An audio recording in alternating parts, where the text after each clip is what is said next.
तर संसदको यस्तो वातावरणमा छलफल गर्नुपर्ने योभन्दा दुःखदहरू के होला? 21औं शताब्दीको लोकतान्त्रिक युगमा झन्डै 2/3 सरकार बनेको छ र वातावरण यस्तो छ। यसमा के बहस हुन्छ भने सोध्न चाहन्छु। सभामुखजी, संवेदनशीलता अलिकति पनि छ भने यसमा चिन्ता लिन म विशेष आग्रह गर्न चाहन्छु।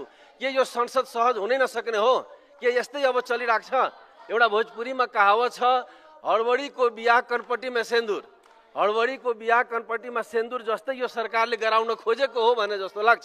किन यो सबै काण्डको पछाडि 2/3 सरकार छ। यो अपवित्र गठबन्धन बनेदेखि नै देशले दुःख पाइरहेको छ।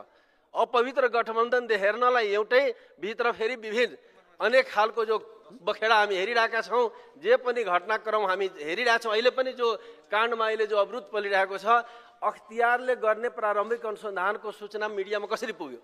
म सरकारले सोध्न चाहन्छु। एउटा स्वतन्त्र निकाय जो अख्तियार अनुसन्धान आयोग हो, त्यसले अनुसन्धान गर्छ र त्यो सबै कुरा मिडियामा आउँछ।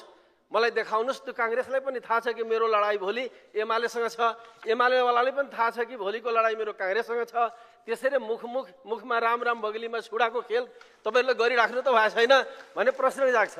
हामी नेपाललाई त जगहाँसाई गऱ्यौँ, एनआरएनलाई पनि विभाजित गर्नुभएको छ।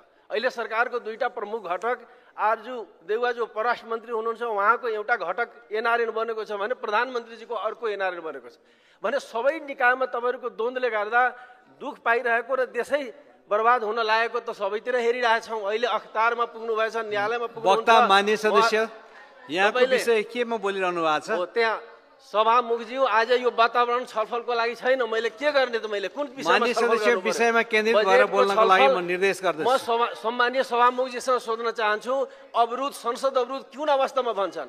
एउटा कुनै पार्टी उभिराख्दा संसद अवरोध हुने, अर्को पार्टी यहाँ रोस्टममा बेलमा नाराबाजी गर्दा संसद अवरोध नहुने, म परिभाषा खोजिरहेको छु सभामुखज्यू। मान्य सदस्य, विषय केन्द्रित आफ्नो अभिव्यक्ति दिनु होला। हो, यहाँ नाराबाजीको बीचमा मैले के बोल्ने भन्ने प्रश्न गरिरहेको छु। मान्य सदस्य, आफ्नो विषय केन्द्रित गर्नुहोस्। तपाईँलाई 5 मिनट समय दिएको छ, 3 मिनट गइसक्यो। मलाई बोल्ने वातावरण दिनु सभामुखज्यू। म बजेटमा बोल्न चाहन्छु, बजेटमा छलफल गर्न चाहन्छु। देशको बजेट बिचौलियालाई खुसी पार्ने खालको छ। बिचौटियाले उत्सव मनाइरहेको छ। नेताहरूको घर घरमा भोजभतेर गर्दै हिँडेका छन्। नेपाली जनता चिन्तित छ, नेपाली जनता निराश छ। यो बजेट कसको लागि आएको हो? सायद यसैलाई गुमराह बनाउन, यसैलाई ओझेल बनाउन, छलफललाई दूषित गरिरहेको छैन भन्ने प्रश्न आउँछ। हामी चाहन्छौँ नेपाली जनताले सबै कुरा बुझोस्, कसको लागि बजेट आयो। दुनियाँलाई थाहा छ कि नेपालको पैसा विदेशमा छ, नेपालको कालो धनहरू विदेशमा छन्। नेपालका भ्रष्टाचारीहरूले आफ्नो पैसा लुकाएर विदेश लान्छ। दुनियाँलाई थाहा छ। यो बजेट कसलाई खुसी पार्यो? अब नेपालको पैसा खुलमखुला विदेश जान्छ।